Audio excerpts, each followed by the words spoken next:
मैं उन सभी पार्टिसिपेट खिलाड़ियों को बधाई देना चाहता हूं जिन्होंने रुचि रख करके और आज इस प्रतियोगिता में भाग लिया है। इस कड़ी धूप के अंदर भी बच्चे जब बैठ करके और आनंद लेते हैं, हम सब कल्पना कर सकते हैं कि उनकी कितनी इच्छा शक्ति बड़ी है कि वो सब कुछ सहन करते हैं।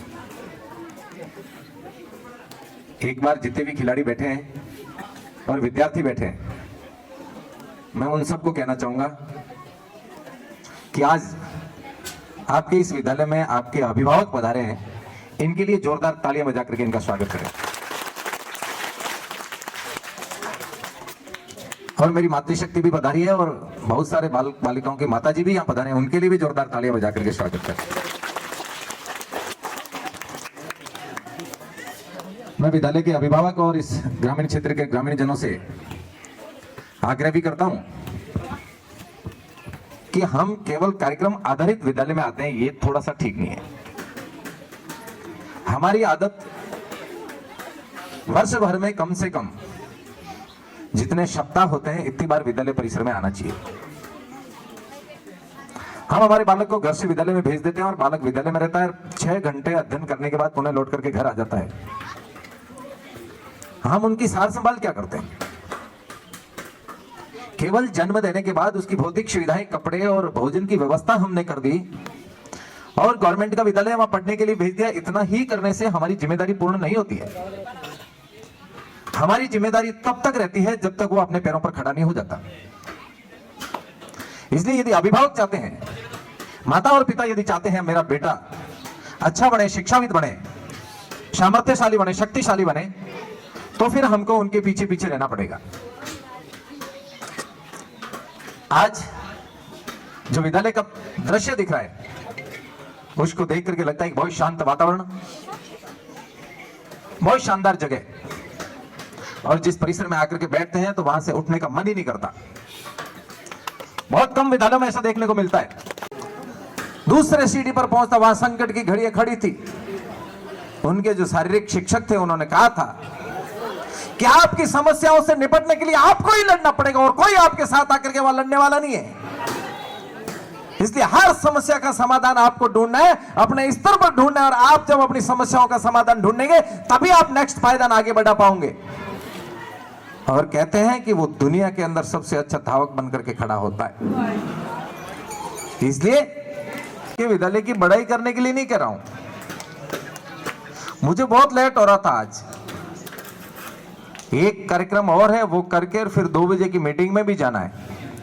लेकिन जो ही इस विद्यालय के परिसर में प्रवेश किया उसके बाद सारी चीजें दिमाग से निकल गई। ये शानदार मनमोहक दृश्य देख करके और मन लग रहा है कि अभी भी 1-2 घंटे यहां बैठ सकते हैं।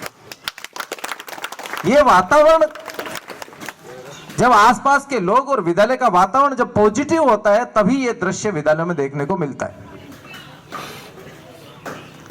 सकारात्मक ऊर्जा, अच्छी सोच, अच्छा व्यवहार, अच्छे तौर तरीका और विद्यालय का वो मान और सम्मान जो हम सब रखते हैं, उसके कारण यहाँ का दृश्य और यहाँ का मनोभाव ऐसा बदला हुआ है। और पाकिस्तान के अंदर जीत करके और वो वापस आता है, आप कल्पना कर लीजिए उस मूवी का सीन क्या बनता है, दृश्य क्या बनता है। रोंगटे खड़े कर देता है कि एक खिलाड़ी के जीवन में कितना संकट और कितनी परिस्थितियों से गुजरते हुए वो आगे बढ़ता है और किन किन परिस्थितियों से जीत करके और वापस लौटता है। और हम हमारे बच्चे मैदान के अंदर छोटी बड़ी घटना भी हो जाती है तो तुरंत विद्यालय में पहुंच जाते हैं कि ऐसा कैसे हो गया। प्यारे अभिभावकगण, मैं आप सबको कहना चाहता हूं कि विद्यालय ये हम सबका है, यहाँ के शिक्षक हम सबके हैं, और विद्यालय परिसर में क्या होता है उस बात को लेकर के कभी भी ओलूमा लेकर के नहीं आना चाहिए। जो कुछ होता है एकांत में शिक्षक से मिलकर के बात कर लेनी चाहिए। लेकिन बेटा साथ है, बेटी साथ है, उनके साथ विद्यालय जाकर के और आचार्यों के सामने यदि कुछ कहते हैं तो मैं कहता हूं उससे ज्यादा इस विद्यालय के लिए और दुर्भाग्यपूर्ण बात नहीं हो सकती। उस अभिभावक के लिए इससे बड़ी दुर्भाग्यपूर्ण बात नहीं हो सकती। इसलिए मेरा बेटा आगे कैसे बढ़े, मेरी बेटी आगे कैसे बढ़े, खेल के जगत में आगे कैसे जाए, शिक्षा के क्षेत्र में आगे कैसे जाए, इन सब के लिए जीवन में अच्छी बातों पर अध्ययन करना चाहिए। मैं बहुत सारी जगह बड़े बड़े इवेंट में खुल करके कहता हूं विद्यार्थियों को कि जीवन में यदि आगे बढ़ना है तो एक अच्छा खिलाड़ी है, उससे उसके जीवन के बारे में पढ़िए, उनके साथ डिस्कशन करिए, वो कैसे खेलता है, कब खेलता है, किस लिए खेलता है, किस हेतु खेलता है। और यदि जीवन में कोई ऊंचे पायदान पर बढ़ना है तो जो आईएएस बने, आरएएस बने, आरडीएस बने, आरजेएस बने, उनके बारे में भी अध्ययन करना चाहिए कि वो कैसे पढ़ते थे, कब पढ़ते थे, पढ़ते समय क्या खाते थे, कितना सोते थे, कब उठते थे, क्या करते थे, सारे जीवन की उनकी दिनचर्या पर अध्ययन करना चाहिए। हम क्या है, जीवन में पढ़ने के लिए, जीवन में आगे बढ़ने के लिए तो तैयार है, लेकिन दूसरे के जीवन को देख करके आगे नहीं बढ़ेंगे। जीवन में यदि आगे बढ़ना है तो किसी न किसी को गुरु मान करके और उनके आदर्श पद चिन्ह पर चल करके आगे बढ़ना है।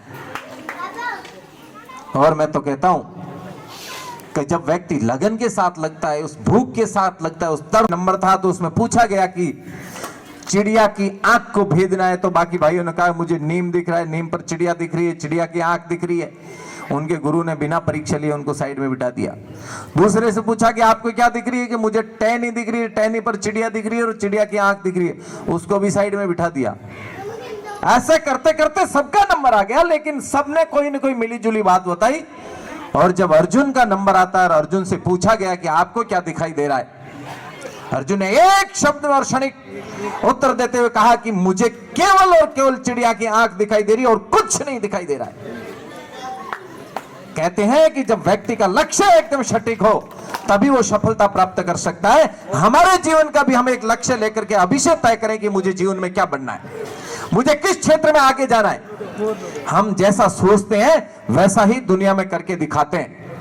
व्यक्ति की सोच तय करती है कि मुझे क्या करना है। हमारी सोच यदि ऊंचे पायदान की है तो हम ऊंचे पायदान पर जाएंगे, हमारी सोच यदि छोटी है तो हम नीचे तक ही रहेंगे। इसलिए कहता हूं कि वह व्यक्ति जब मन में ये सपना रखता है कि मुझे